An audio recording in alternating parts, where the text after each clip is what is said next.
Hi buddies, welcome to DD traveller channel. ఇది వచ్చేసి నిన్న పెట్టిన పార్ట్ 1కి ఇది పార్ట్ 2 కంటిన్యూషన్. ఇది చూసి ఎంజాయ్ చేయండి. ఇప్పుడు వచ్చేసి మనం దర్శనానికి వెళ్తున్నాం. ఇక్కడ కన్యాకుమారిలో లాస్ట్ బీచ్ అంటే బీచ్లో అంటే సముద్రం లోపల ఉంటుంది మనకి టెంపుల్ అనేది.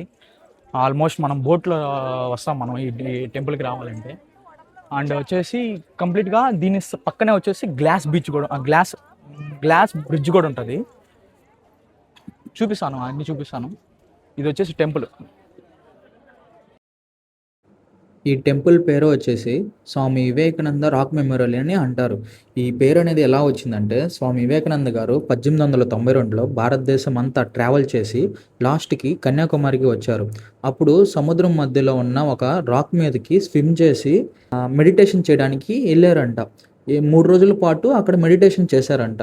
అతను మెడిటేషన్ చేసి మన ఇండియా ఫ్యూచర్ గురించి డీప్గా ఆలోచించారనేసి ఇక్కడ ఉన్న వాళ్ళు చెప్తున్నారు. ఈ సముద్రం మధ్యలో ఉన్న ఈ చిన్న రాక్ ఇండియన్ హిస్టరీలోనే పెద్ద ఇన్స్పిరేషన్గా ఇది పేరు తెచ్చుకునింది. తర్వాత 1970లో ఏక్నాథ్ రణదే లీడర్షిప్లో వివేకానంద రాక్ మెమోరియల్ని బిల్డ్ చేశారు. ఇప్పుడు చూస్తుంది వచ్చేసి స్వామి వివేకానంద రాక్ మెమోరియల్లో ఉన్న టెంపుల్. అంటే స్వామి వివేకానంద గారి కోసం టెంపుల్ నిర్మించారు. ఆ టెంపుల్ లోపల ఉన్న విగ్రహం ఇది. మనకి మొబైల్ అనేది లోపలికి అలౌ లేదు. సో ఏంటంటే నేను అవుట్ సైడ్ నుంచే జూమ్ చేసి మీకు చూపిస్తున్నాను, చూడండి. లోపల ఉన్న విగ్రహం ఇది. ఇప్పుడు మనం చూస్తుంది వచ్చి మెడిటేషన్ రూమ్ ఇది. దీని పేరు వచ్చేసి దయన మండపం అని పిలుస్తారు. ఇది స్వామి వివేకానంద గారి కోసం మెడిటేషన్ మెమరీ కోసం బిల్డ్ చేసిన స్పెషల్ రూమ్ ఇది. సో మనం విజిటర్స్ కూడా మనం అక్కడ మెడిటేషన్ చేయడానికి చాలా పీస్ఫుల్ అయిన రూమ్ ఇది.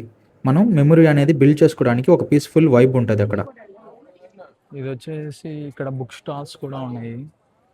బుక్ స్టాల్స్ అంటే ఏంటి, మొత్తం వివేకానంద గురించి, వివేకానంద జీవిత చరిత్ర గురించి.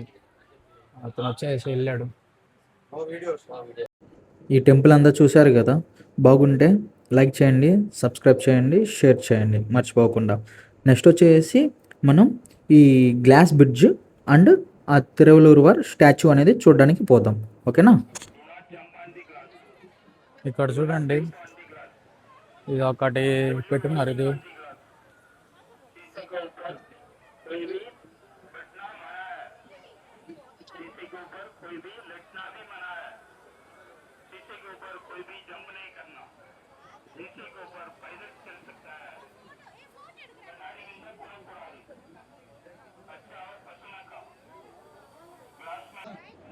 ఇప్పుడు మనం చూస్తుంది వచ్చి గ్లాస్ బ్రిడ్జ్. ఇది చూడండి ఎంత బాగుందో. మొత్తం రెనోవేట్ చేస్తున్నారు ఇక్కడంతా.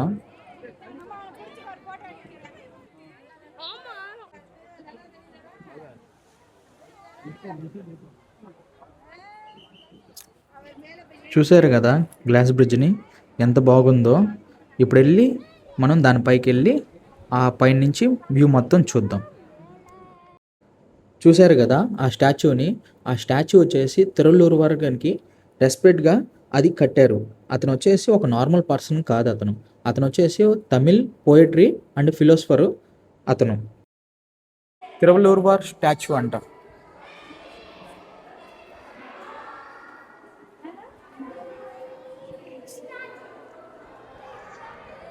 చూడండి, ఇక్కడ నుంచి ఒక వ్యూ పాయింట్ ఉంది. ఇక్కడ ఈ వ్యూ పాయింట్లో నుంచి మనకి వీడియో చాలా బాగా కనబడుతుంది.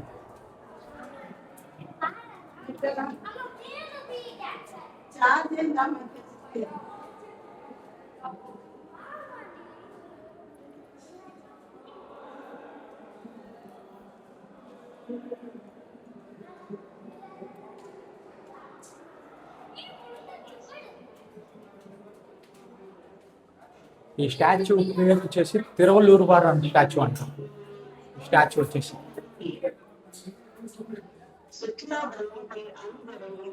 தமிழ்நாடு சுற்றுலா வளர்ச்சி கழகம் திருவள்ளுவர் சிலை சார்பில் அன்புடன் வரவேற்கிறேன்.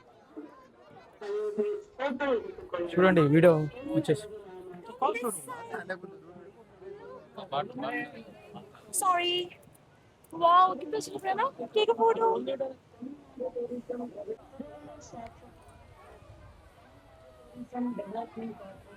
నేను చూపిస్తాను ఇప్పుడు మేము ఎక్కడి నుంచి వచ్చాము అసలు అదంతా చూపిస్తాను అన్నట్టు.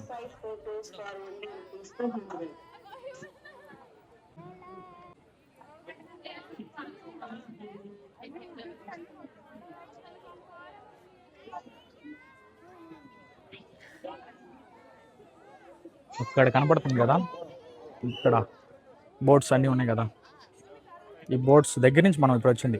ఈ బోట్స్ దగ్గర నుంచి ఆల్మోస్ట్ ఇట్లా ఆ బోట్ వస్తుంది కదా, ఆ బోట్ పోతుంది కదా, ఆ బోట్ నుంచి ఇక్కడికి వచ్చాం మనం. ఇక్కడ నుంచి మనం ఈ గ్లాస్ బ్రిడ్జ్కి మనం రీచ్ అయ్యాం మనం. చూడండి ఎంత లాంగ్ ఉందో, ఆల్మోస్ట్ ఒక 1/2 కిలోమీటర్ ఉంటుంది. చూడండి ఎంత ఎంత బాగుందో చూడండి అసలు సముద్రం. Yes I went there. The tower is there right, one of the tower, view point tower. It's sunset, it's a sunset tower. చూడండి అసలు ఎంత బాగుందంటే బాగుంది అసలు. ఆ సముద్రాన్ని చూస్తుంటే అసలు మనకి టైం తెలియదు అసలు.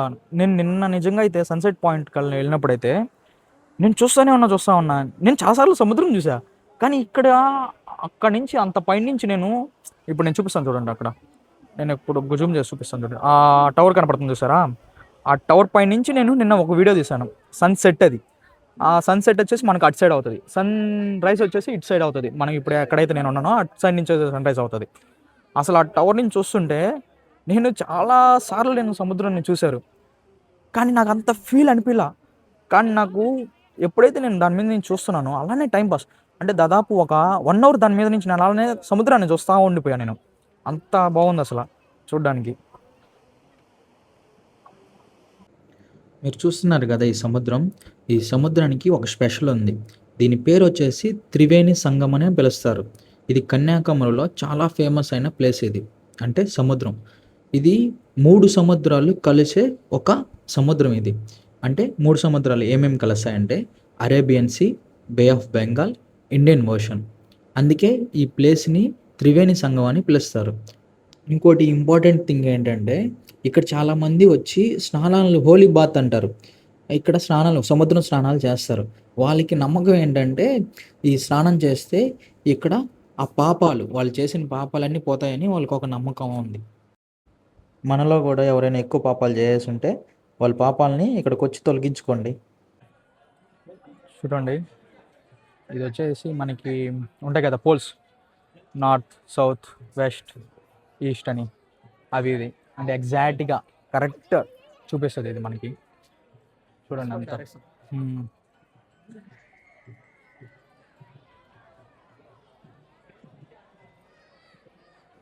ఇప్పుడు చూస్తున్న టెంపుల్ పేరు వచ్చేసి శ్రీపాద మండపం అని అంటారు.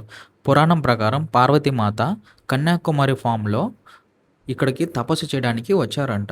ఆ టైంలో ఈ రాయి మీద వచ్చేసి తపస్సు చేయడం వల్ల తన కాళ్ళు ముద్రలు అనేది ఈ రాయి మీద అనేది అలానే ముద్రలుగా ఉన్నాయి. సో ఏంటంటే ఆ ముద్రలు ఉండడం వల్ల ఆ దేవి మాతకి వచ్చేసి ఆ టెంపుల్ అనేది నిర్మించారు ఇక్కడ. ఈ లోపలికి ఏంటంటే వీడియో అనేది అలవ్ లేదు. సో నేనేంటంటే మ్యాక్సిమం ట్రై చేస్తాను. ఒకవేళ కుదిరితే వీడియో తీసి మీకు చూపిస్తాను, చూసి మీ భక్తి తెలుపుకోండి.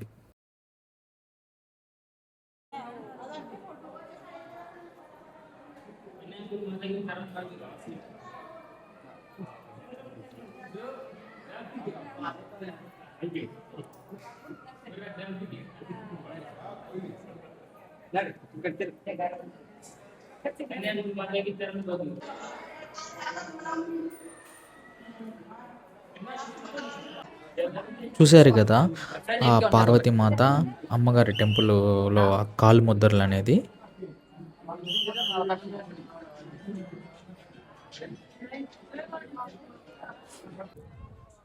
ఆల్మోస్ట్ మొత్తం కవర్ చేసేసాను నేను. ఇంకా ఇంకేమైనా ప్లేస్కి వెళ్తే వీడియో అప్లోడ్ చేస్తాను, యాడ్ చేస్తాను. లేదు ఇంకేమైనా లేదంటే ఇక్కడితో ఎండ్ చేస్తాను ఆ వీడియో అనేది. ఫుల్ అసలు ఫోన్ కూడా చాలా హీట్ ఎక్కువ అయిపోయింది అసలు. ఫోన్ చూడడానికి కూడా, ఫోన్ కూడా నన్ను అడుగుతుంది. ఐఫోన్ వచ్చేసి కూల్ చేయమని చెప్తుంది, అది హీట్ ఎక్కిపోయి ఉంది. ఇక్కడితో నేను స్టాప్ చేస్తాను ఇంక వీడియో. ఓకేనా, ఇంకేమైనా వీడియో ఏమైనా యాడ్ చేయాలనుకుంటే యాడ్ చేసి మీకు పెడతాను. ఓకేనా, ఉంటాం మరి. Okay bye.